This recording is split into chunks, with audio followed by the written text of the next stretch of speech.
So the liver frequency, what is the liver frequency? I'll tell you what the liver frequency is. It doesn't mean that your liver is frequently visiting some place or something crazy like that. The liver frequency is just that. It is a frequency for your liver. Well, what's frequency? Well, we got to talk about chemistry here. I mean, physics here for just a second. I'm sorry, but we do, so you guys can understand this concept here. So frequency is simply the number of times. See if I get a different color. Let's do a red. It's the number of times you have a wave here, right? So that's the frequency. So the more waves you have, so if I drew this, that would be a high frequency, a lot of waves, versus if I drew this, right, that's only 2 waves. So here we have a lower frequency, 1 wave, 2 wave. Here we have 1, 2, 3, 4, 5, 6, 7, 8, 9, 10. We have like 9 or 10 waves. So frequency is simply just the number of waves, the little wave thingies. We won't get too detailed with it or too technical, but the number of little, we'll just call them wave thingies, number of little wave thingies that you got. So an oscilloscope is a device that's used to measure these waves. So it's just a tool, like a scale is used to measure weight. An oscilloscope measures waves. Now, why am I telling you this? Because all cells have their own vibratory frequency, meaning they have they actually vibrate. And when they vibrate, they make waves. I'm going to actually, let's see if I should take myself off this for just a second. Okay, so hi. So all cells, you have a cell, and it has a vibratory frequency, meaning it vibrates. It vibrates like this. If you put it in water, like you couldn't really do this, but theoretically, if you put it in water, you'd see a ripple effect, right, coming from the water, almost like when you throw a rock in the water and you get a rippling of the waves from where the rock landed. Same thing would happen with a cell. It would vibrate, and you would see these waves coming out the side. So all cells have a vibratory frequency. So let's go ahead and let's pick up where we left off here.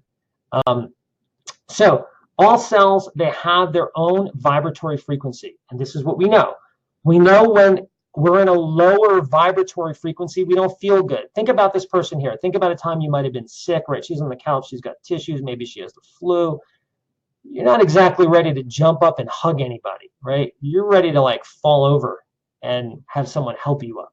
So things are not good. You don't have a lot of energy. But now think about you just hanging out at home and one of your dear friends or dear family members that you love, love, love comes over that you haven't seen in like forever. Oh my Lord, how do you feel, right? You're just like so energized. You're like, oh my God, I can't believe you're here. This is so good. I come from an Italian family, and this would be almost painful in an Italian family because my aunts, they would grab my cheeks so hard. They'd be like, Robbie, it's so good to see you. Oh my God. And they give you a couple cracks and you're like, oh my Lord, is this love or is this a beating? What's happening? So you know that sensation, right? Think about you're hanging out with your family. If you have a favorite sports team and everyone's like, yeah, your team wins. That's a high frequency. There's so much energy there, right? There's vibrancy. So you think about how people are when they're high frequency, there's vibrancy. And when there's low frequency, there's like, you don't really want to do anything. So we know healthy cells actually vibrate at a higher frequency because they have more energy. Things with more energies have a higher vibratory frequency. I hope you guys are, I'm going to check the comments real quick just to see if anybody has any questions on this. You guys have any questions? Will this be available for replay later? Cooking dinner? Oh, question across the kitchen. Okay. Okay, good. So no questions on this, so I'm going to keep on going then. So high frequency versus low frequency. So when it's higher frequency, there's more energy. When it's lower frequency, there's less energy. So this, what I'm going to show you right now, actually comes from the work of one of the most renowned physicists, electromagneticists, if you wanted to call him that, Nikola Tesla. Also comes from Royal Rife, and also some information from Bruce, how do you say his name? Tineo, I think is the correct way to say it. He owns or created Tineo Technologies. But in any event, based on their information, what they've found through their research is different parts of the body have different vibratory frequencies. The cell, they actually can measure organs, glands, these things on an oscilloscope, right? Which measures frequency, measures the wavelength. Yeah, it's pretty good wave I'm doing there. So we got the thyroid gland, 62 to 68 megahertz. That's for a healthy thyroid gland. Heart, 67 to 70 megahertz, healthy heart. Let's look over here at unhealthy cells. Interesting. Colds and flus start at 57. Notice the organs on the left, none of them are at 57. The lungs would be the lowest, 58. So start at 57. Disease actually starts or can start at 58. Candida starts at 55. Epstein-Barr starts at 52.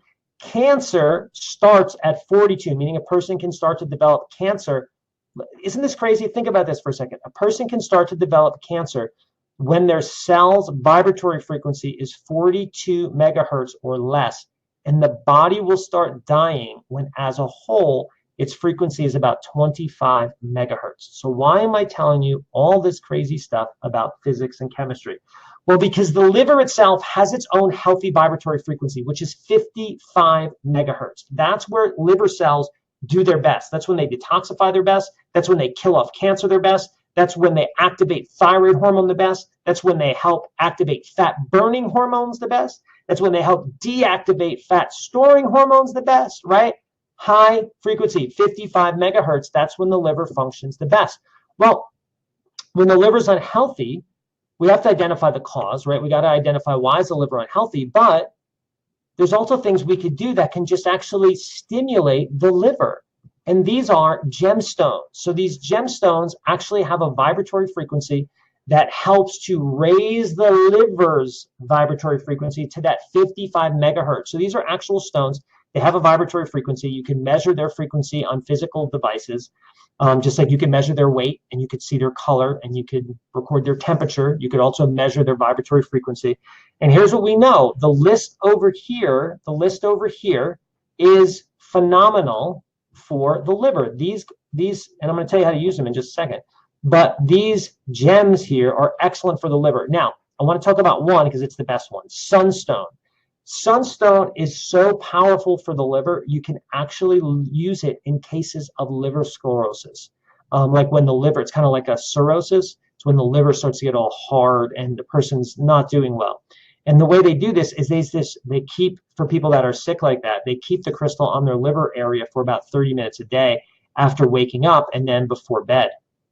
And that helps to speed the recovery of the liver because it increases the liver vibratory frequency. So crystals, gemstones, these things, especially this list of 6, is fantastic for the liver, especially sunstone. What I would do if I was still having major liver problems, I actually do carry, well, I don't know if you guys can see it. Well, I won't get it. It's going to mess up my mic. But I do wear a particular crystal that does help with vibratory frequency. So this stuff is for real, and it does have an effect on the body without question.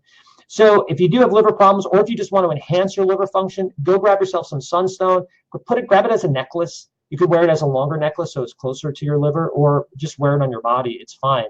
And that can help at least energetically. You can even use certain stones for parasites, adrenal fatigue, yeast, and bacteria. Yes, there's certain frequencies that will actually kill this stuff. This is crazy. So I'm not going to get into this too much, but I'll do this. Hey, I put a link here for myself. For those of you guys that stick around to the end, I'm going to send you this information. This information will blow your mind. I'm going to give you one little piece of data here.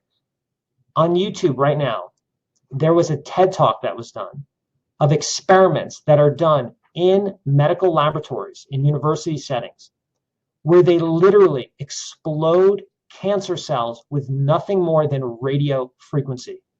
I mean, they're literally treating pancreatic cancer, leukemia with a frequency, a wavelength, like music, right?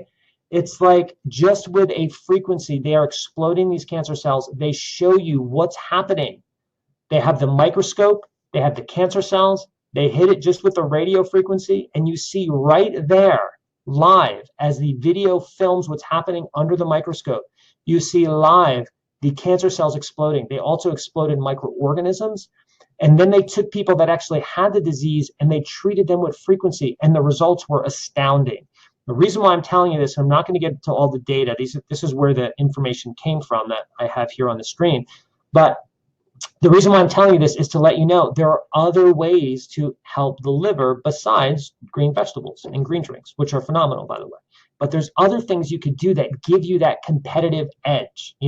Sometimes it's just about tipping the scale. It's you tip it just enough, and all of a sudden the bad stuff trickles off and the good stuff comes in. Sometimes you tip the scale, and that's all it's about. It's just getting the person a little bit more to the position of healing and less to the position of sickness. And once the body has more health occurring than it has sickness, now it can heal itself. If it has more sickness than health inside, it can't do the job. So when we're looking at obesity, when we're looking at migraine headaches, when we're looking at leaky gut, adrenal problems, thyroid problems, all these different conditions that can be directly connected to the liver, autoimmune diseases, it's about tipping the scale. It's about identifying the cause of why the liver is broken down. We got to do that. As I said before, I like the nano testing. Check out the special offer that I have. So I really like that. So, but regardless, it's about finding and identifying the cause and doing what you need to do to handle the cause, and then doing everything else you can to help tip the scales into the healthy side of where we need to go. Okay,